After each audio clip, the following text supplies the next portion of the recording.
ako na magkakaroon tayo ng phone ni Dao Mingsu at ni Sunshine. Ang flagship phone ni Poco, which is the Poco F4.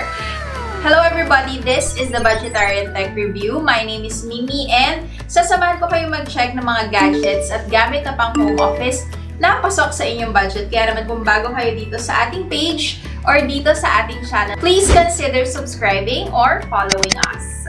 And so guys, super excited ako sa ating video today kasi finally nagkaroon na tayo ng F-series na Poco phone. So this is the flagship level ni Poco and kilala naman natin si Poco to deliver flagship specs or really good specs of phone at an affordable price. Kaya naman following the success of Poco F3 from last year, we now have Poco F4, which is an all-around flagship phone for power users and tech lovers. Kaya guys, samahan nyo akong i-unbox and i-check natin itong bago nilang labas na phone.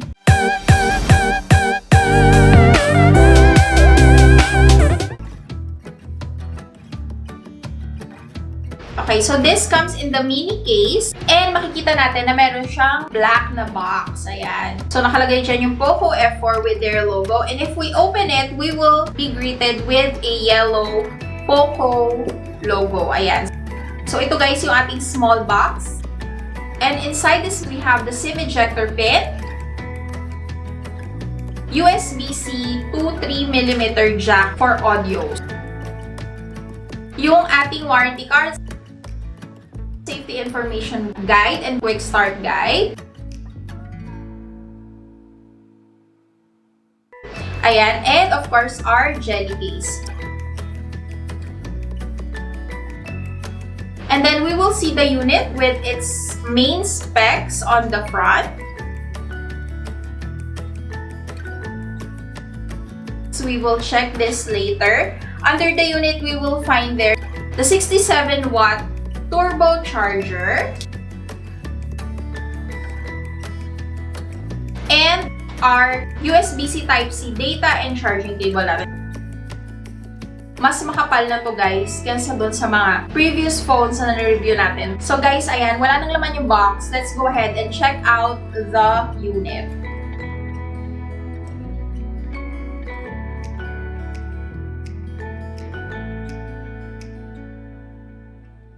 Magaan lang siya guys. It weighs 195 grams. So, sobrang nipis ito guys. Ayan. This is the thinnest phone from Poco. For the premium feel, they made it thin. Pero sturdy siya guys. And evenly distributed yung weight niya. So, hindi awkward hawakan yung phone. Ayan, so pagdating guys sa back, you can see that this is made of a smooth glass finish. Medyo curved yung kanya mga corners. And we got the color night black. So, meron siyang dalawa pang color which is the moonlight silver. And yung bagong release ni Poco which is the nebula green. Which I wish we could have had. Kasi ang ganda ng kulay guys. Sobrang modern. We also have the rear camera at the back. And if you notice, medyo naiba yung design niya from compared to F3 or even the F4 GT that they released recently. So this has a 64MP main camera with OIS or image stabilization, 8MP ultra-wide camera, 2MP macro lens, and dual tone flash. Pagdating naman guys sa harap, yung glass niya is made of Corning Gorilla Glass 5. It's a 6.67-inch AMOLED display na and flat lang siya with a 20MP punch hole selfie camera up there in the center. So yung frame niya is matte black guys. And then let's start on this side. We have here the side-mounted fingerprint sensor over the power button. Yung ating volume up and down.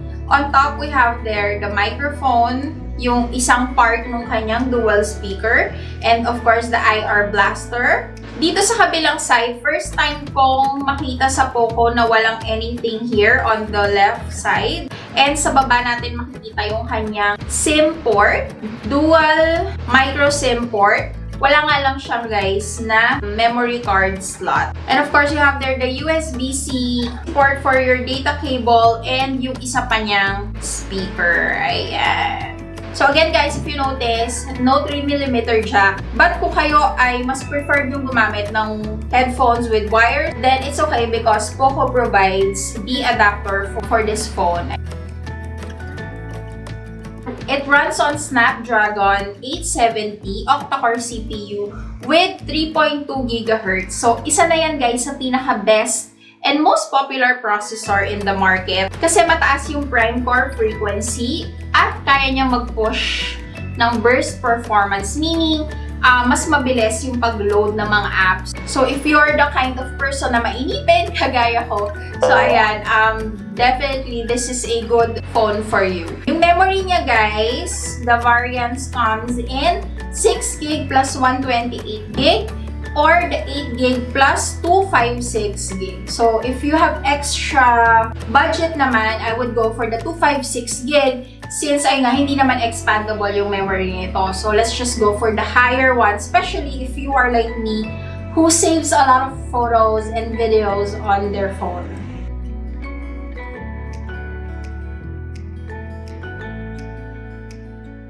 So, pagdating guys sa display, again, this is 6.67-inch AMOLED display.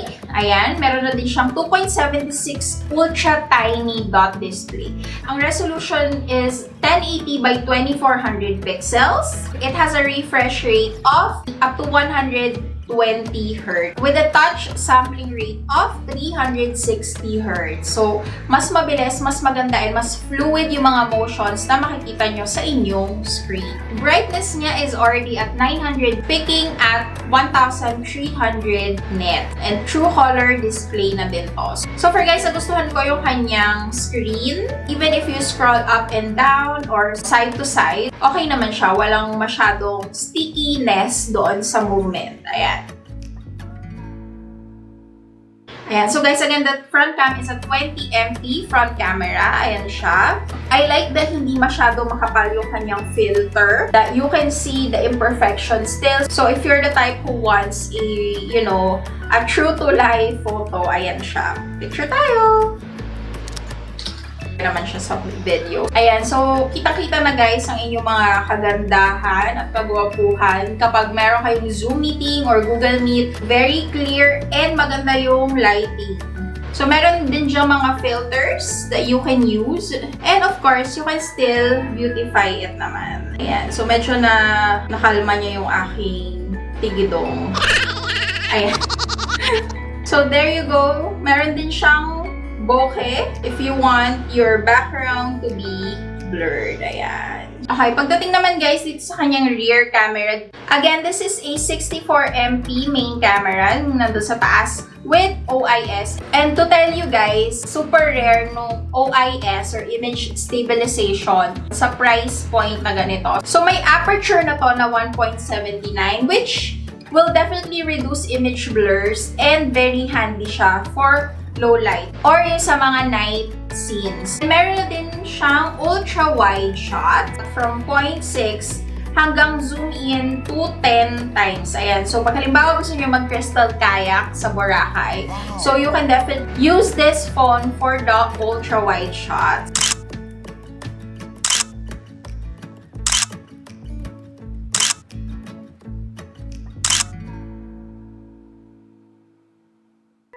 Pagdating sa speakers, meron siyang speakers on both sides. And try natin mag-play ng sound para ma-check natin kung okay ba yung kanyang volume and the sound quality.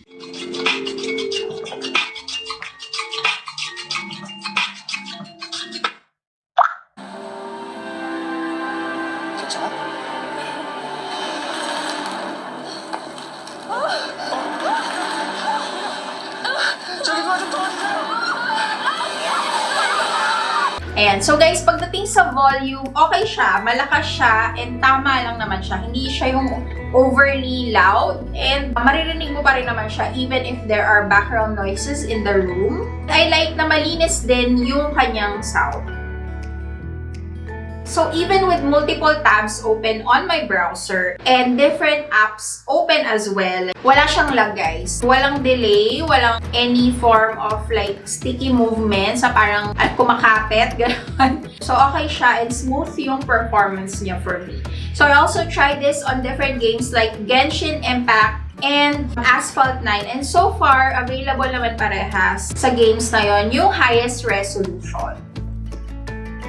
The Poco F4 has 4,500 mAh battery. So definitely big enough for all-around use. And then it's paired with 67-watt turbocharger. And ang claim niya is 100% na siya in 38 minutes.